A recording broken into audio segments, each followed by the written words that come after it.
দেখতে দেখতে বড় ভাগ্নের বিয়ের দিন চলে আসলো, আর আজকে তার বিয়ে। তার জন্য সে একদম সেজেগুজে পুরো রেডি বর। তারপরে ভগবানের নাম করে প্রণাম টুনাম করলো, করে তারপর সবার সঙ্গে একটু ছবি তুলে তারপরে এখন আমাদের গাড়ি আস্তে আস্তে বেরিয়ে যাবে বরকে নিয়ে।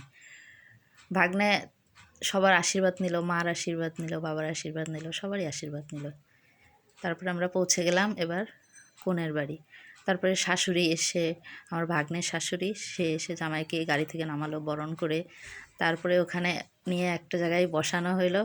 ওখানে ওর শালিকারা ছিল, তারাও আবার ওকে ওদের জামাইবাবুকে বরণ করে নিয়ে গেল।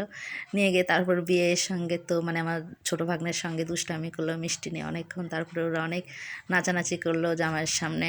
নাচানাচি করে জামাইকে নিয়ে ওরা গেল বসানোর জন্য। যাওয়ার আগে ও আবার একটা মন্দিরে প্রণাম করলো, আর তারপরে এবার বসে পড়লো একটা সোফায়, যেখানে জামাইকে বসানোর জন্য কিছুক্ষণ রাখা হয়েছিল। আর বন্ধুরা, তোমরা হয়তো আমার ভিডিও দেখে এখন বুঝতেই পারতেছো যে এটা হচ্ছে বৈদিক নিয়মে বিয়ে হবে, কারণ আমার ভাগ্নে তারপর দিদি ওরা হচ্ছে আমার দিদি জামাইবাবু হচ্ছে ইস্কনের দীক্ষিত, ঠিক আছে, ওরা প্রসাদ বুঝি, তাই ওদের বিয়েটাও হবে বৈদিক নিয়মে।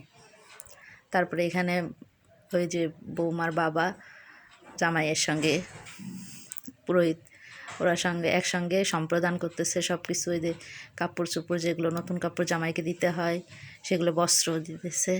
আর এর ভিতরে আমরা চলে গেলাম সবাই, কয়েকজন মিলে গেলাম বৌমাকে আনার জন্য। আমাদের বৌমাকে গাড়ি করে নিয়ে আসলাম। বৌমা বাড়িতেই ছিল, পার্লার থেকে সেজেগুজে বাড়িতে এসেছিল। তারপরে আমি গিয়ে বৌমাকে নিয়ে আসলাম। তারপরে ওদেরকে আবার বিয়ের আসরে বসিয়ে দেওয়া হইলো। এখানে ওর বাবা সম্প্রদান করছে। আমি এই প্রথম বৈদিক বিয়েটা দেখলাম। আমি আসলে কখনোই বৈদিক নিয়মে বিবাহ দেখি নাই। আজকে আমারও সৌভাগ্য হলো। জানি না আর কে কে বৈদিক নিয়মে তোমরা বিয়েটা দেখেছো। তবে বিয়েতে খুব আনন্দ হয়েছে, খুব আনন্দ হয়েছে। বাড়ির সবাই মিলে, এত আত্মীয় স্বজন, যে ব্রাহ্মণ বিয়ে দিতেছিল সেই ব্রাহ্মণও কিন্তু নাচতেছিল মন্ত্র পড়ার সময়, মালা বদল করার সময়। এত সুন্দর মতন বিয়েটা হলো, সবাই খুবই খুশি, খুবই খুশি, নাচতেইছে। হয়তো তোমরা আমার ভিডিও দেখলেই বুঝতে পারতেছে যে সবাই খুব নাচানাচি করতেছে। আর আমার বৌমা দেখতেও খুব মিষ্টি, একদম লক্ষ্মীর মতন চেহারা বৌমার। তারপরে যজ্ঞ হলো। ওদের বিয়েটা শেষ হতে হতে কিন্তু বন্ধুরা একদম ভোর হয়ে গেছে, প্রায় 3টা, 3:30 বেজে গেছে। তারপরে ভোর হওয়া পর্যন্ত তারপরে ওরা কীর্তন করেছে কিছুক্ষণ, বিয়ের পরে মঙ্গল আরতি করেছে। এগুলো খুবই সুন্দর ছিল সব কিছু মিলিয়ে। সিঁদুরদান হলো। আমরা তো নর্মালি যেভাবে আমাদের বিয়ে হয় সবার হিন্দুদের, আমরা সেভাবে বিয়ে তো দেখি, কিন্তু বৈদিক বিবাহ আসলেই দেখার মতন।